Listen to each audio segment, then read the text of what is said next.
Hi, welcome to the second video in this two-part series of making some reindeer antler knives. In the first video, I did a full tang, kind of a skinner with a hamon line, and you can check that video out right here on this channel. So for the second knife here, I wanted to do both hidden tang knife, and I also wanted to show off more of my hand forge work, because I do both hand forge and stock removal on the regular. So, as I was forging this knife out, I had initially intended to do more of a Bowie style knife. However, as I was forging it, I realized I didn't quite have enough steel to really stretch the knife how I wanted it. However, the shape of the knife as I was forging it was very much that of a Tanto, so I decided to run with it, and I just happened to have everything I needed to make that work. So follow with me on this journey, and here you go.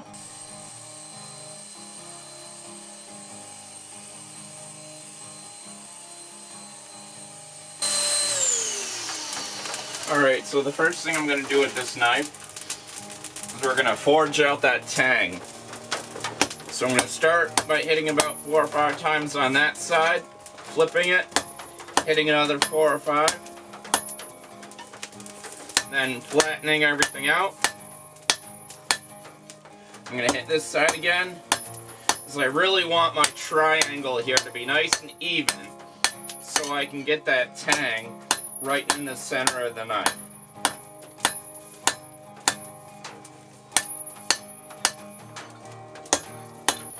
And now we're getting a little cool, so we'll go back in the forge and crank her back up. Just keep drawing this out.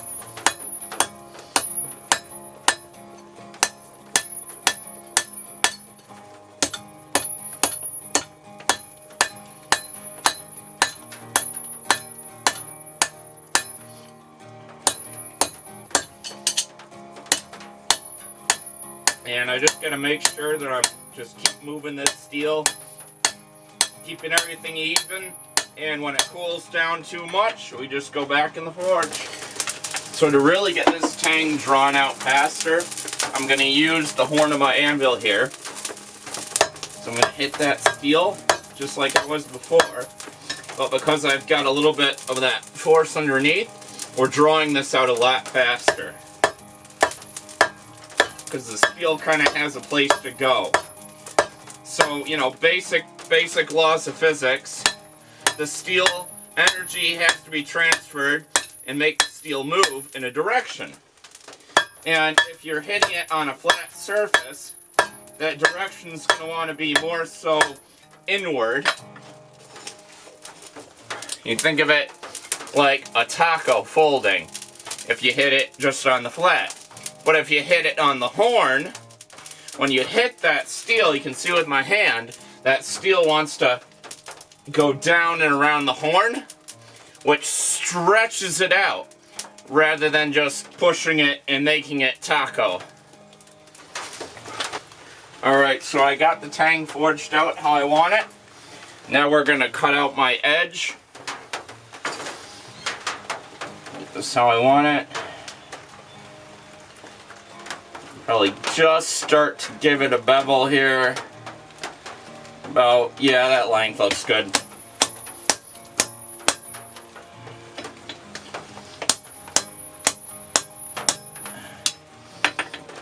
Give that some more heat. Alright, let's see if we got it there. Oh yeah, that'll work. Alright. Just lined up on here. There we go. Alright. So now that I have this, we're going to go ahead and forge out the tip. So we're going to get it hot again. Alright, so we're going to work on that tip. So what we want to do here is we want to start it on the horn of the anvil. Get that tip going. And that way we don't get what's called fish lips. So if you were just to hammer on it like this, as you can see, we start getting this little shape here, and that's called a fish flip. And we don't want that, because then we got to cut that off later. So when you're forging out the tip of a knife, you really want to focus on hitting it on the horn of the anvil. And that rounds out that front rather than making that fish lip, you know, double point, which we don't want. So, pull that. Just keep working it on the horn here.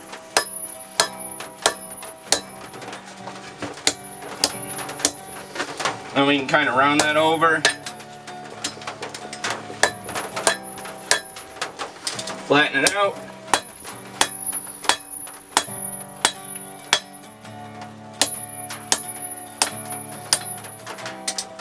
And now we have less of a fish lip and more of an actual tip on the knife. Just keep working that. Now I can really start to like get it to bend over. There we go. And we got a nice tip going on there.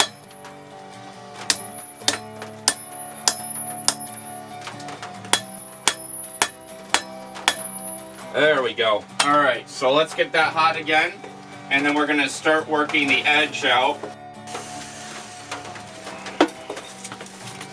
And we always want to make sure we're working on both sides of our knife as we go.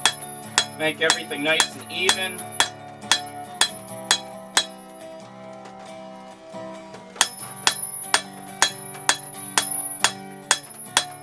We'll draw that steel out.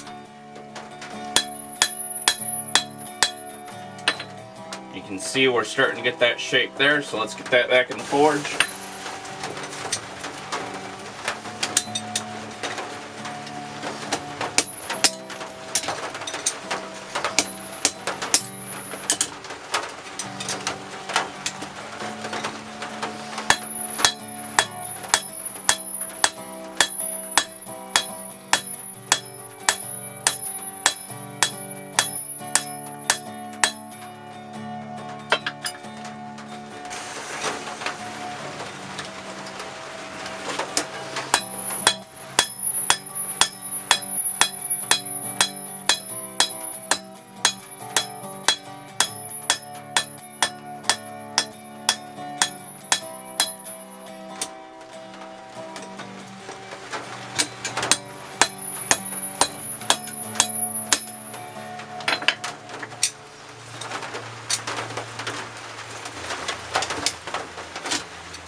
Nice controlled hits.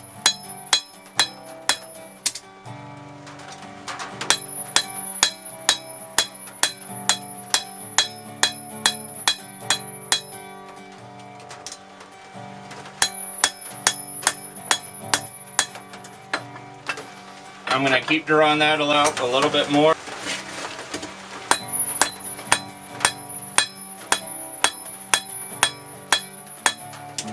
Trying to really pinch that steel down, get that nice and thin.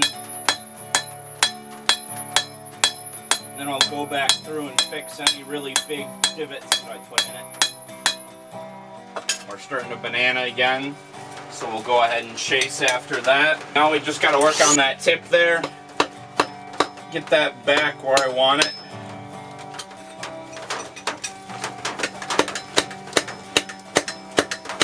There we go. Just keep using the wood. See, now we're nice and straight, but I want to heat it up again. Alright, so I've got my shape how I want it. Now normally I would go ahead and stamp this with my logo, but because I want this knife to be really nice and cleaned up, I'm going to go ahead with my grinder and sand all this down and get it nice and clean and flush and get that shape exactly where I want it. And if I go ahead and stamp it now, I'm going to grind that off, and I don't want to do that. I want my stamp visible. So we're going to get to that later when the knife's ready for heat treatment. So I have the knife out of the forge, and you can see where we're at shape-wise. Now while I was forging it, I was talking about doing kind of a clip point buoy. But I was looking at my knife, and with what little material I have here, and how it would look with my antler handle and my guard, there's going to be this big, you know, like inch-long section here. And this usually happens when you're hand forging out a blade versus just stock removal. So I was looking at that, and I was thinking about this knife, and I was thinking it would look a lot cooler if instead of the buoy shape,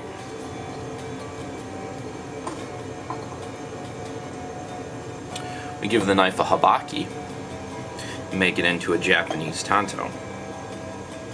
So what I'm going to do is I'm going to grind down just a little bit on this edge to make it nice and flush with the bottom of my habaki, and then I got to grind the tang a little bit so that habaki slides on there nice. I'm also going to take the tang down a little bit so that when it sits in my antler handle here, whether I use this chunk or this chunk, when it sits in my handle, I want it to be right in the center of that antler to give it the most structure and stability. Because with hidden tang blades, you kind of lose a lot of the durability and support of the knife because you have that tang. So you want to make sure that hidden tang is thick, it's solid, and it's buried roughly in the center of your handle so it doesn't bust through the side if you go and do any heavy knife use with it. So I'm going to go ahead and grind this knife, and I'll get back to you once it's all nice and clean and the shape is done.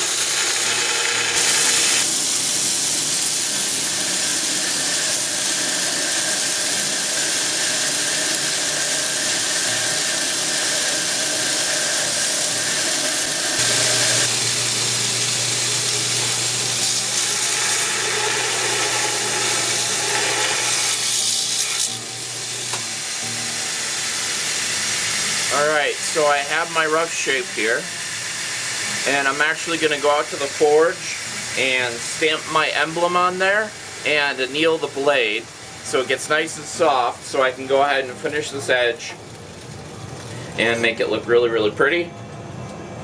And this habaki now slides on here and fits really nice, and once that gets glued in place and pushed in with the handle on there, that'll look really, really cool.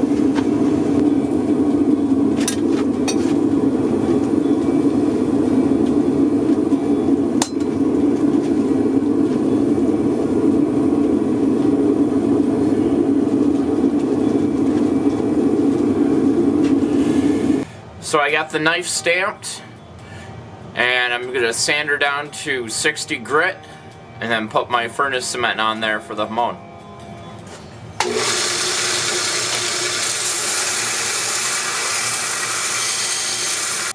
So just like with my other knife, I'm going to go ahead and put some furnace cement on here, and so when that goes for the heat treatment, the spine will stay soft and the blade will be nice and hard, and then when I clean that up and acid etch it, you'll be able to see that line, that differential line. So just like I said before, put a nice thick bit on the spine. I like to just do a nice coating kind of all along the edge there as a start. And then I want to get some really nice sharp peaks if I can. So I'm going to kind of just score it here.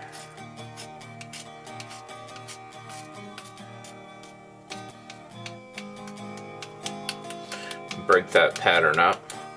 And that should make for a pretty interesting Hamon line. So I'll do the other side the same way, and we'll go and pop her in the forge.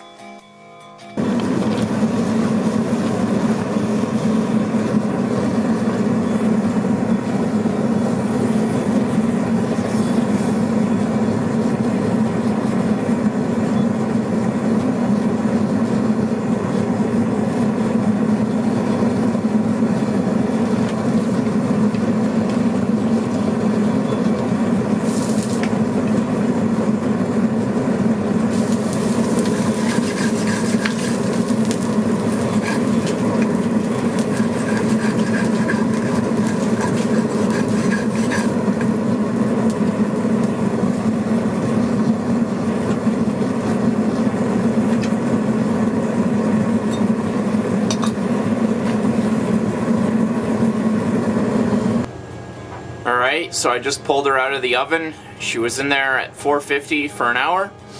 And you can see that little bit of furnace cement that's left over there. So we're going to grind this down nice. We're going to start with 120 grit, and then we're going to go to 220, then 400, and then 800. And then I've got a little bit of sandpaper to take it down a little bit more. And then I'm going to hit it on the buffing wheel. And then she'll go for her acid bath to pull that hamon line.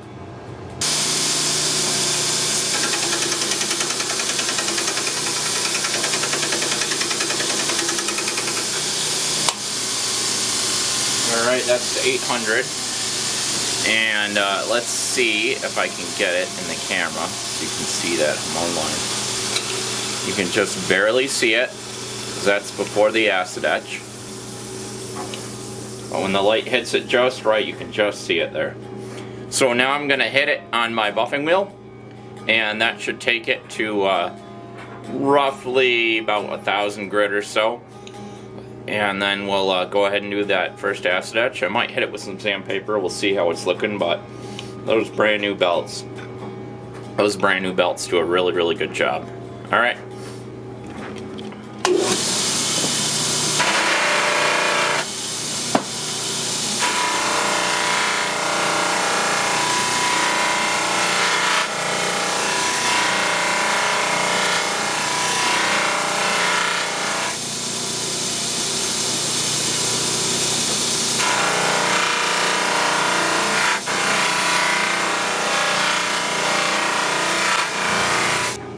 Here's my ferric chloride bath.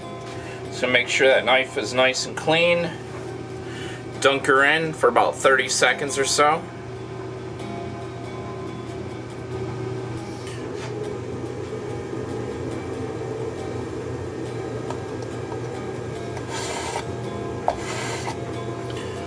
And there's how our hamon line's looking there. Yeah, there we go. You can see that on there. Alright, we're going to go ahead and clean this off and then rub it down with some rubbing compound.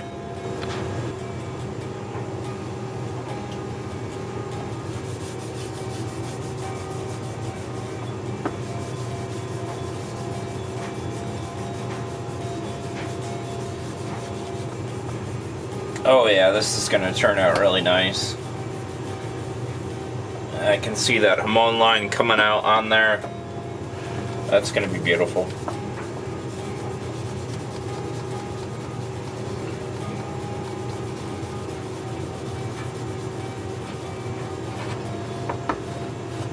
So the key with this rubbing compound is you really want to get as much of those oxides off as you can.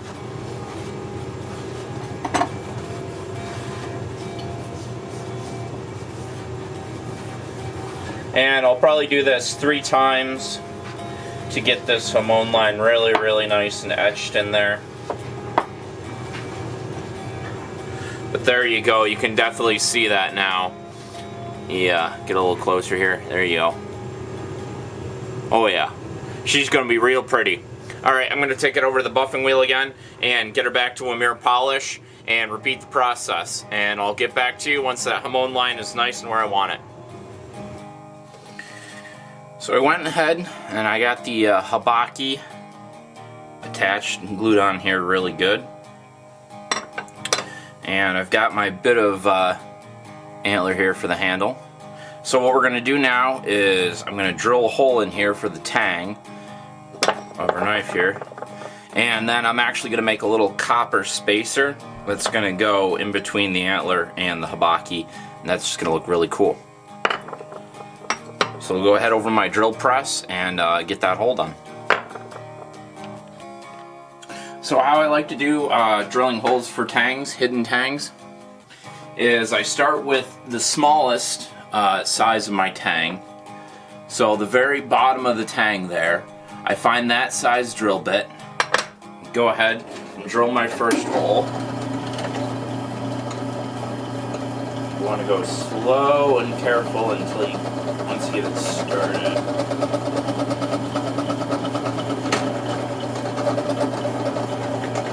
There we go. Now I can put a little bit more pressure on there. that drill bit. You want to be very careful. I don't punch through the side. Because if I do that, then it's game over. You definitely don't want that. Make sure I'm going nice and up and down.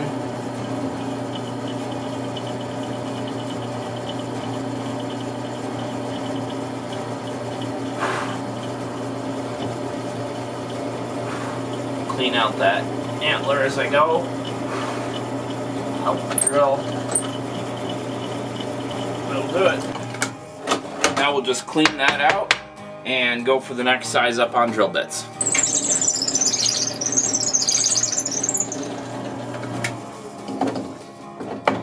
And I think probably one more should do it. So I've got this drill bit here, and this is a carving bit. So as you'll see with my rotary tool, I can go ahead and carve out this hole. Get it to the right size.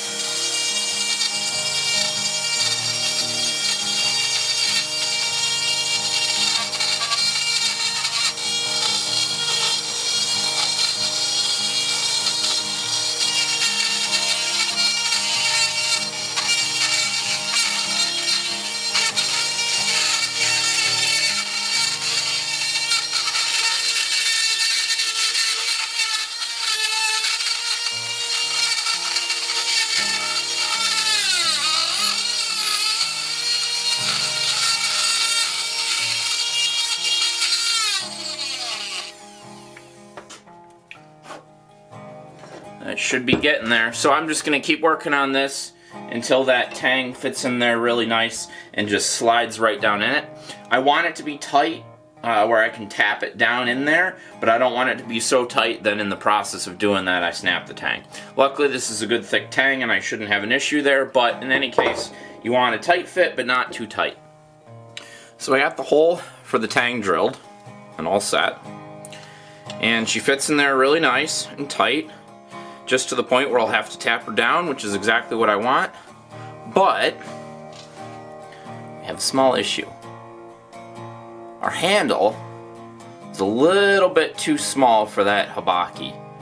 Just only like maybe 3/16 of an inch. But in any case, it's going to look really weird if I tap the whole thing together, even if I put a little bit of a copper spacer in there. So instead, we're going to do a hybrid knife. And I don't know how this is going to look, and I might have to work on the guard a little bit, but I'm going to take this guard, and I got to do a little bit of trimming down here, but I'm going to slide that all the way up so it meets, and when that slides on the handle, everything's going to look really nice. So, we'll slide that on and see how it looks and go from there. So there we go. Got that guard on there. So let's slide our antler on and see how that's going to look. Oh yeah. Now that's pretty. That's real pretty. Alright, and glue her all together, clean up this antler a little bit, and I'll get back to you. So I actually decided before I glue everything together, because it's going to be easier this way, to do my little antler branch design on here. So I got my little carving tool here, and we're just going to...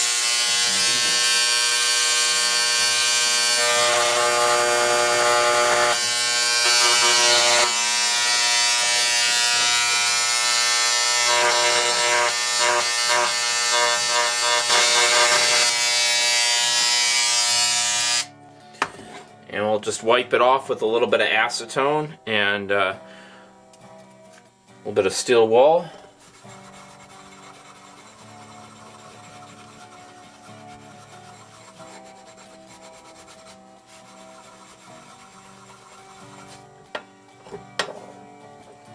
And there we go. There's our little antler design on there. See that? That looks really cool. And I'm just going to go ahead and do the same thing on the other side and try to match it as best I can. Alright. So here we are. Got that nice design on there. Same thing on the other side. We'll go ahead and glue everything up. And here she is. I went ahead and made a really nice, beautiful sheath for her. And I'll be doing a video on my leatherwork at some point in time. I just want to dedicate a whole video to that. There's that beautiful Hamon line on there, and you'll be able to see that a little bit better in the final picture here. But, of course, razor sharp. It will kill. And there you go. Well, if you like what you see, check out some of my other videos. The links to my Etsy, Facebook, and Instagram will be in the description below. And also check out Hanggi's Tree Farm, who commissioned these beautiful knives. And if you're in the area, it's December, time to get a Christmas tree, and they are the best place to go for a Christmas tree. So thanks again for watching, and have a good one.